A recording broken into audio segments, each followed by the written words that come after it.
Hello friends. GS portion में हम लेके आए हैं 100 पॉलिटी क्वेश्चन जो एसएससी एग्ज़ाम में पूछे गए हैं। इसको हम 5 पार्ट में लाएंगे, part 1, part 2, part 3, part 4, part 5। हर ईच पार्ट में 20-20 क्वेश्चंस होंगे और उन आंसर्स को हम कुछ कुछ एक्सप्लेनेशन के साथ, कुछ एडिशनल क्वेश्चन के साथ भी आपको बताएंगे। अब फर्स्ट क्वेश्चन स्टार्ट करते हैं जो आया है पेपर में। Who was the chairman of the drafting committee of Indian constitution.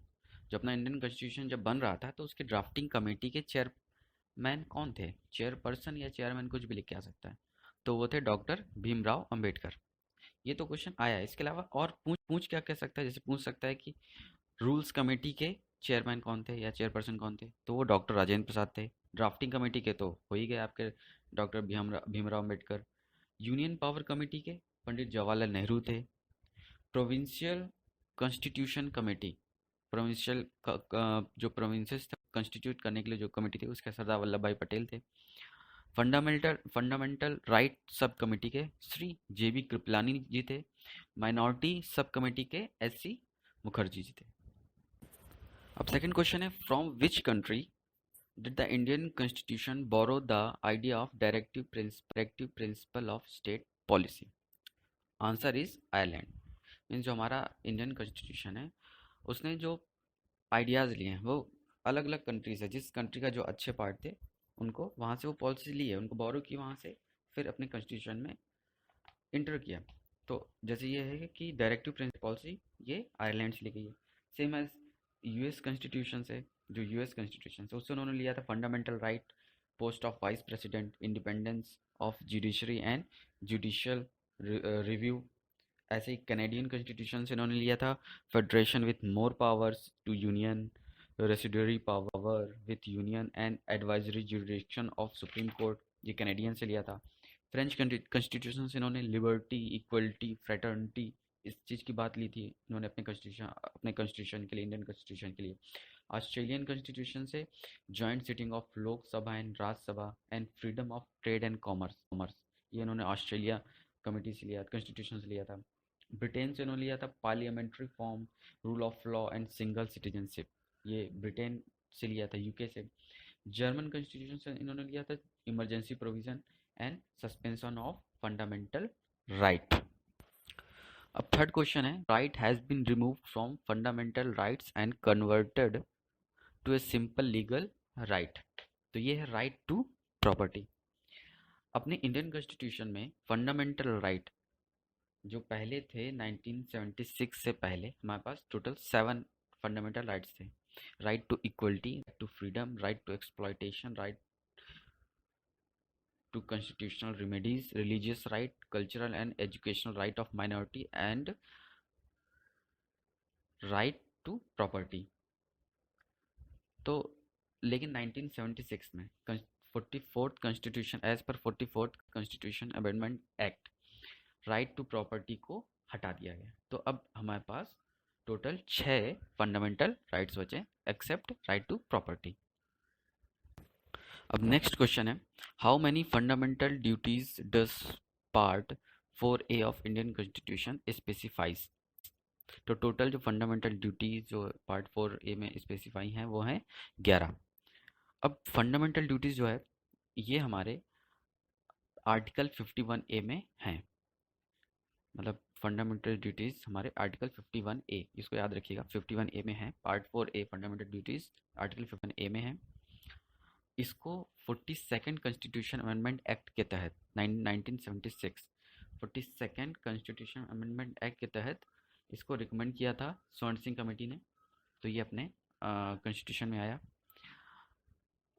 ये जो अपना फंडामेंटल ड्यूटीज़ हैं वो जो पहले से एग्जिस्ट भी था, जापान, यूएसएसआर और चाइना, चाइना में इन 3 जगह पे ये पहले से एग्जिस्ट करता था।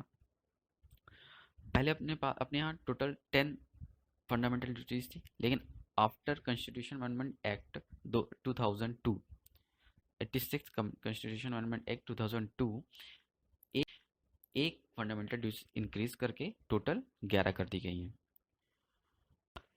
Next question is, which is an extra constitutional body? Answer is planning commission. तो इसके बारे में कुछ पढ़ लेते हैं। जैसे प्लानिंग कमीशन मार्च 1950 में इसको इस्टेब्लिश किया गया था, कैबिनेट में रेजोल्यूशन करके। इसके अलावा एक होता है नेशनल डेवलपमेंट ऑफ काउंसिल, वो आया था अगस्त 1950 में आया था। ये मार्च 1950 में आया था प्लानिंग कमीशन, और नेशनल डेवलपमेंट ऑफ काउंसिल आया था अगस्त 1950 में। प्लानिंग कमीशन और जो नेशनल डेवलपमेंट ऑफ काउंसिल, दोनों के जो चेयरपर्सन होते थे, वो चेयरपर्सन थे, जो it is to be chaired by prime minister. फिर क्या हुआ, फिर 1 जनवरी 2015 प्लानिंग कमीशन को ख़त्म करके नीति आयोग लाया गया। नीति आयोग का फुल फॉर्म होता है N for national, I for institutional, for T for transforming, I for India, national institutional for transforming India. इसे 1 जनवरी 2015 में लाया गया था। It is to be chair, it's chairperson is prime minister, it's first vice chairman mister Arvind Panagariya थे। इसमें 2 part time member होते हैं। इट्स ऑब्जेक्टिव इंक्लूड होता है cooperative federalism, planning from lower to higher level, economic policy with national security, link with other think tank, attention to weaker section, innovative research for governance, intersectoral and interdepartmental issue and technology upgradation. अब next question है, in parliament who takes the final decision on whether it is a money bill और not. Parliament में इसका जो final decision किया जाता है वो स्पीकर द्वारा किया जाता है। स्पीकर जो होते हैं पार्लियामेंट में। अब नेक्स्ट क्वेश्चन है, in the case of deadlock between two house parliament the joint sitting is preceded over by the answer is speaker of Lok Sabha. अब कुछ लोकसभा के बारे में भी, लोकसभा राष्ट्रसभा के बारे में बात कर लेते हैं। तो लोकसभा में इंडिया जो अपने यहाँ लोकसभा होती है उसमें टोटल मैक्सिमम मेंबर होते हैं 530 + 20 + 2, मीन्स 530 स्टेट से होते हैं, 20 यूटी यूनियन टेरिटरीज से, 2 नॉमिनेटेड मेंबर्स होते हैं। तो टोटल 2 मेंबर्स होते हैं लोकसभा में। इसको हम हाउस ऑफ पीपल भी बोलते हैं। लोकसभा को हाउस ऑफ पीपल भी बोलते हैं। इट इज़ लोअर हाउस भी बोलते हैं, इसको लोअर हाउस बोलते हैं। और जो इसके मेंबर्स होते हैं वो डायरेक्टली पब्लिक के द्वारा इलेक्ट किए जाते हैं। इससे कहा जाए तो जो अपना लोकसभा होता है काफ़ी पावरफुल होता है, मतलब ये मोर पावरफुल, ये डिसीजन मेकिंग होता है। इसमें SC ST के लिए सीट्स रिजर्व होती हैं। इसमें सिर्फ SC ST के लिए सीट्स रिजर्व होती हैं, बाकी जनरल, OBC, विमेन, इनके लिए ऐसा कोई रूल्स नहीं है। इसकी एलिजिबिलिटी क्या है इसमें इलेक्शन के लिए, कि मिनिमम 25 साल 25 ईयर्स उसकी एज हो चुकी हो और रजिस्टर्ड वोटर हो किसी भी कंस्टिट्यूंसी में। इसके मेंबर का टेन्योर 5 ईयर्स होता है, एजेंसी आती है तो इसका टेन्योर 1 साल के लिए एक्सटेंड कर दिया जाता है। और एक सबसे इम्पोर्टेंट चीज़, जब 2 सेशन होते हैं, कोई भी 2 सेशन होते हैं, उसमें 6 महीने से ज़्यादा का गैप नहीं हो सकता है। 2 कंजिक्यूटिव सेशन जो होते हैं लोकसभा सेशन, उसमें 6 महीने से ज़्यादा गैप नहीं कर सकते हैं। जो लोकसभा होता है, वो लोकसभा मेंबर्स होते हैं, वो अपना स्पीकर इलेक्ट करते हैं, स्पीकर और डेप्यूटी स्पीकर इलेक्ट करते हैं। जो स्पीकर होता है वो चेयरमैन होता है, स्पीकर होता है तो चेयरमैन और प्रेसिडिंग ऑफिसर्स होता है, इसको बोलते हैं। Speaker continue even after resolution till before first meeting of the new house. Means जो नया हाउस होता है, मान लीजिए 5 ईयर कोई गवर्नमेंट आई, उसका 5 ईयर टेन्योर हो गया, तो जो मेंबर होता है, जो मतलब स्पीकर होगा उस लोकसभा का, वो जब तक नेक्स्ट जो स्पीकर नहीं आता, जो नेक्स्ट हाउस की फर्स्ट हाउस की नेक्स्ट न्यू हाउस की मीटिंग नहीं होती पहले, तब तक वो स्पीकर कंटिन्यू अपना टर्म चलाता रहता है। तो जो फर्स्ट स्पीकर थे अपने अपने लोकसभा के फर्स्ट स्पीकर थे GV मावलंकर थे, और उस समय डेप्यूटी स्पीकर थे MA अयंगर। अब कुछ सीट्स की बात कर लेते हैं लोकसभा सीट्स में। तो मिजोरम, नागालैंड, सिक्किम, इनकी एक एक सीट्स हैं। यूपी में 80 सबसे ज़्यादा सीट्स होती हैं। महाराष्ट्र में 48, वेस्ट बंगाल 42, तमिलनाडु 39, दिल्ली 7, और जितनी यूटीज़ होते हैं वहाँ पे एक एक सीट्स होती हैं। अब नेक्स्ट क्वेश्चन है, as per constitution of India supreme court जजेस in India retire at the age of, the answer is 65 years. 65 years की एज में रिटायर होते हैं। अब सुप्रीम कोर्ट के बारे में कुछ कुछ चीज़ें देख लेते हैं। जैसे supreme court was bought on 28 जनवरी 1950। 28 जनवरी 1950 को सुप्रीम कोर्ट को लाया गया था। इसका प्रोविज़न आर्टिकल 124 में, इंडियन कॉन्स्टिट्यूशन के में आर्टिकल 124 में सुप्रीम कोर्ट का है। इसके जजेस के अपॉइंटमेंट प्रेसिडेंट करते हैं। प्रेसिडेंट अपॉइंट्स जजेस।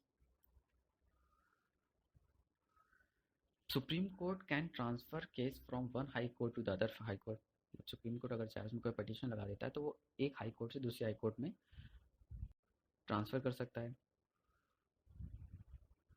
प्रेसिडेंट गिव्स ओथ और any person appointed by him. तो इसमें अपने जजेस की ओथ है, जो जजेस ओथ लेते हैं, शपथ लेते हैं, वो प्रेसिडेंट करवाते हैं। अदरवाइज अगर वो प्रेजेंट नहीं तो वो किसी बंदे को, किसी को अपॉइंट करेंगे, किसी पर्सन को अपॉइंट करेंगे। 114वां 114th कॉन्स्टिट्यूशनल अमेंडमेंट बिल जो था, वो जो इनकी जजेस की रिटायरमेंट एज को इंक्रीज करने के लिए था।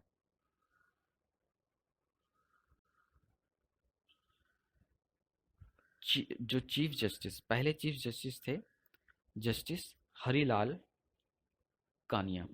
जस्टिस हरिलाल कानिया। जो इसमें करंट में जो सुप्रीम कोर्ट में टोटल जजेस होते हैं, वो होते हैं चीफ जस्टिस ऑफ 30 अदर जजेस। नेक्स्ट क्वेश्चन है, article 12 to 35 in Indian Constitution mainly deals with fundamental rights given in which part of Indian Constitution? तो ये हमारे पार्ट 3 में ये है, प्रेजेंट है। अब कुछ चीज़ें जैसे देख लेते हैं कि टोटल जो अपना इंडियन कॉन्स्टिट्यूशन में 25 पार्ट्स हैं, 12 शेड्यूल्स होते हैं। 25 पार्ट्स और 12 शेड्यूल हैं।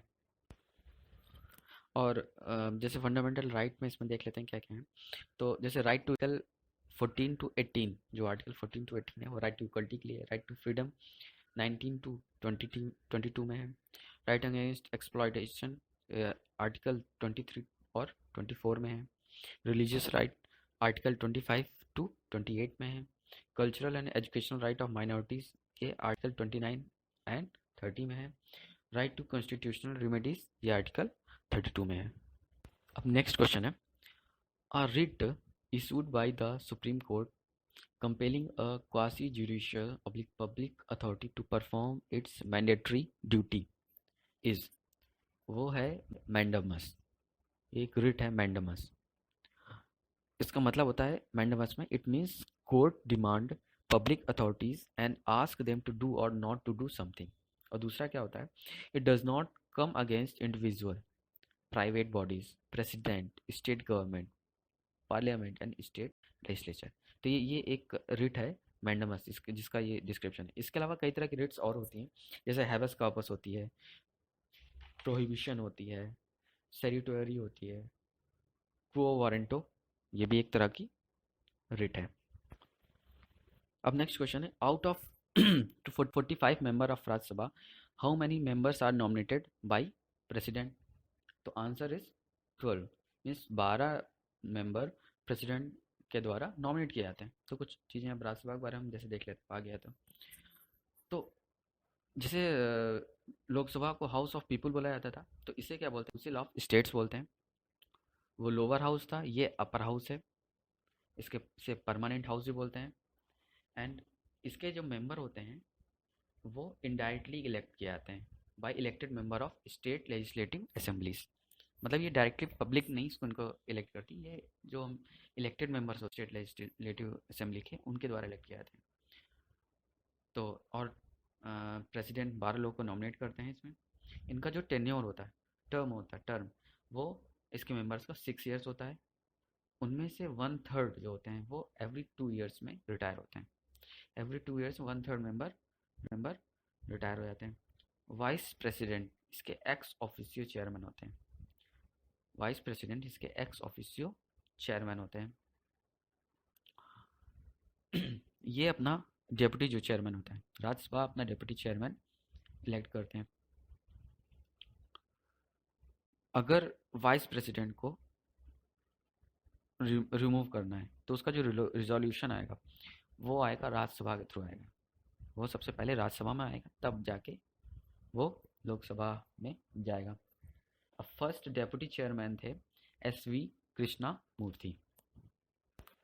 अब नेक्स्ट क्वेश्चन है, in case the president of India want to resign, he would address his resignation to the which person? तो आंसर है vice president of India. India के वाइस प्रेसिडेंट को वो अपना रेजिग्नेशन दे सकते हैं। तो अब वाइस प्रेसिडेंट के बारे में कुछ कुछ चीज़ हम देख लेते हैं।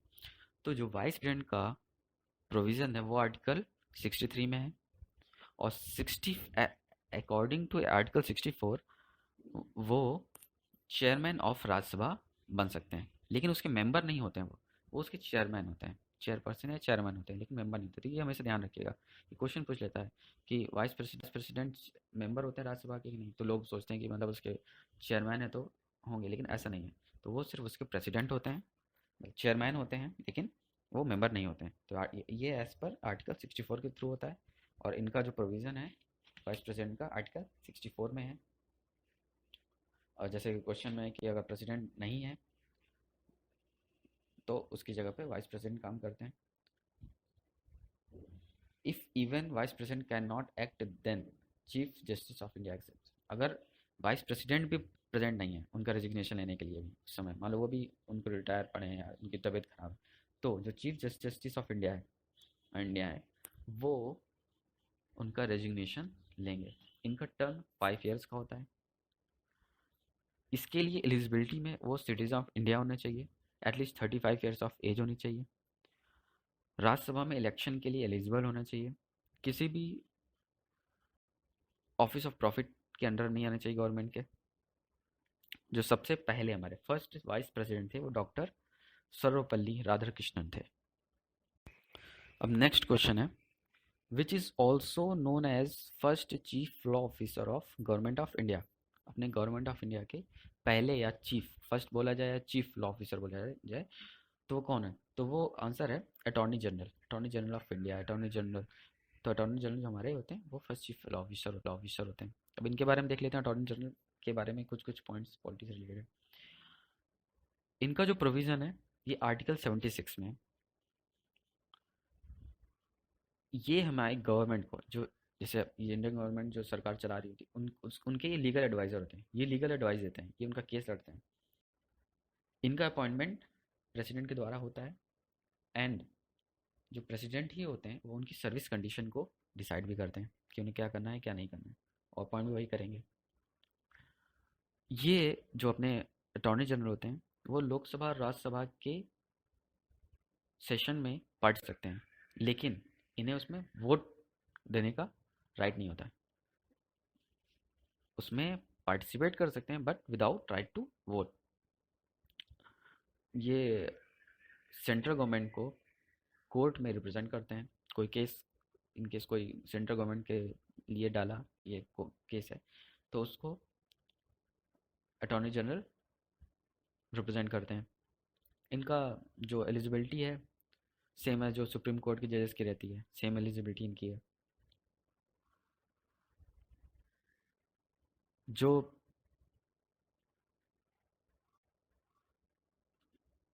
सॉलिसिटर जनरल होते हैं और एडिशनल सॉलिसिटर जनरल और additional law officer but not given in the constitution, मतलब इनके अटॉर्नी जनरल के अलावा सॉलिसिटर जनरल और एडिशनल सॉलिसिटर जनरल भी होते हैं, एडिशनल, जो जिनका कॉन्स्टिट्यूशन में कोई नाम नहीं है। नेक्स्ट क्वेश्चन है, who replaced Sachchidananda Sinha as chairman of constitution assembly of India? तो मतलब किन्होंने रिप्लेस किया था? तो आंसर है डॉक्टर राजेंद्र प्रसाद। डॉक्टर राजेंद्र प्रसाद। ठीक है। क्वेश्चन है, when did India constitution came into effect? Indian constitution कब आया था, तो कब लाया गया? तो ये लाया गया था 26 जनवरी 1950। तो अब कुछ इन दोनों से रिलेटेड कुछ कुछ चीज़ें देख लेते हैं। जैसे सबसे पहले जो कॉन्स्टिट्यूशन, इंडियन कॉन्स्टिट्यूशन की डिमांड की थी, जो मतलब इंडियन ने जो मांग की थी कॉन्स्टिट्यूशन की, तो इंडियन नेशनल कांग्रेस ने डिमांड की 1935 में। जो ब्रिटेन ने 1940 में, अगस्त 1940 में देने की बात की थी, लेकिन दिया नहीं था।